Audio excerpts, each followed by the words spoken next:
straight to tonight's top stories, beginning with breaking news as the second suspect in a Moorhead toddler's murder is now accepting a plea deal, according to court records.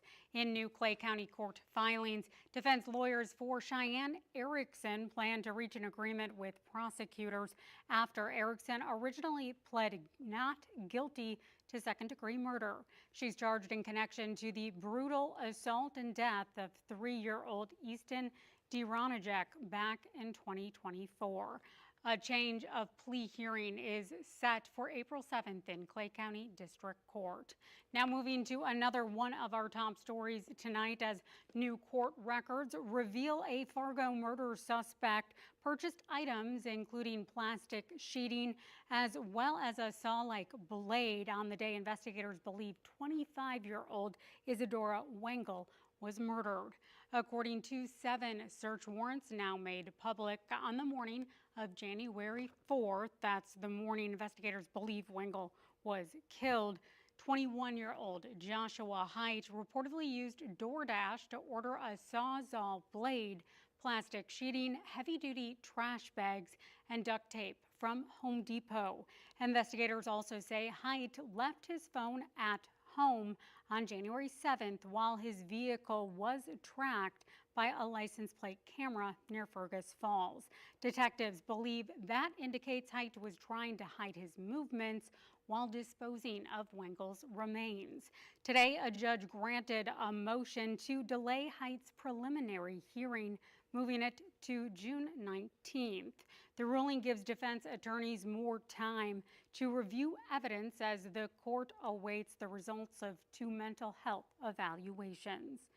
Also developing tonight, the husband of a Minnesota soldier killed overseas is opening up about the impact of her death, saying the world is dimmer without her in it.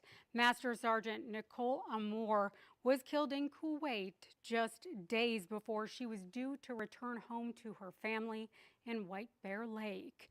Joey Amour says his wife was a devoted mother, faithful soldier, and known for taking care of those around her, whether in uniform or at home with her family.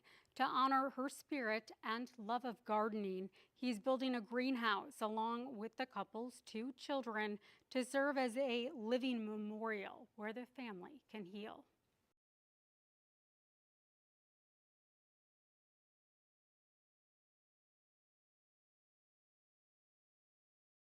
Sergeant Amour was killed during a drone strike in the first week in the war with Iran. Turning now to our first alert forecast, as meteorologist Joseph Williams keeps us up to date on these first alert weather days as we anticipate icy conditions. Joseph, what do we have headed our way? A stream of moisture will slide into our region heading into your Thursday morning commute. We're talking wintry mix and even some freezing rain overnight into early Thursday morning. That's going to lead to some ice accumulation in the southern areas of our region. I'm thinking southwestern areas, think southeast North Dakota, northeast South Dakota. Those would be the areas most likely to see that ice accumulation and therefore the greatest travel impacts. That's why our first alert weather day continues into Thursday morning. Let's look at our first alert forecast to show you what I mean. We'll start the clock at 8 p.m. We will see that rain shower activity starting to move into eastern North Dakota around 10 p.m. So over the next couple of hours, we'll see that rain in southeast North Dakota.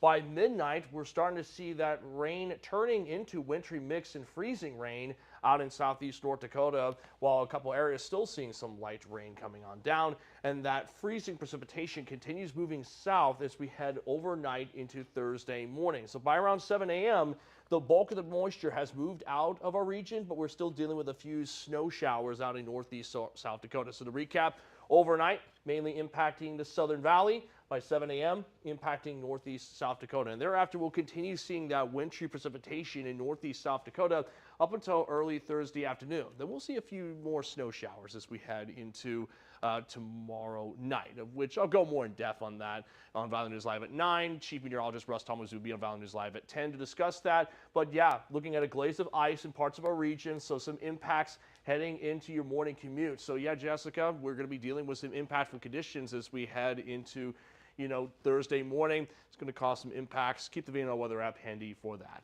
All right, thank you so much, Joseph.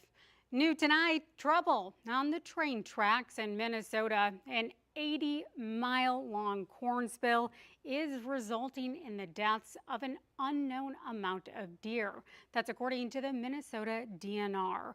This is located just north of Thief River Falls along Highway 59, spanning all the way to the Canadian border.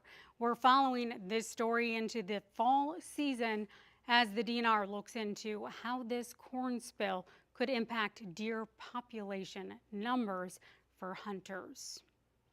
Finally tonight, Fargo police are saying officers were unaware a Tennessee woman was in custody for a bank fraud crime in Fargo until December 5th. Cass County Sheriff weighing in on this for the first time, speaking to our very own Ethan Kramer. It's an interesting story because Fargo police said they sent out this timeline to all media that they were not made aware that Angela Lips was in custody until December 5th of 2025. Now, Sheriff Johnner, let's just make sure that we have this all correct here, provided me with an email that says that there were 6 detectives in this email.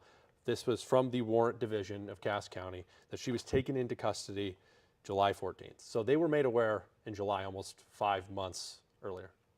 And we just heard from both West Fargo and Fargo police chiefs about this ongoing investigation, a bit of a tangled AI investigation, a lot of back and forth. Yeah, no, a lot of back and forth because I think some people think, and both sides say there's been a lot of blame shift on each other.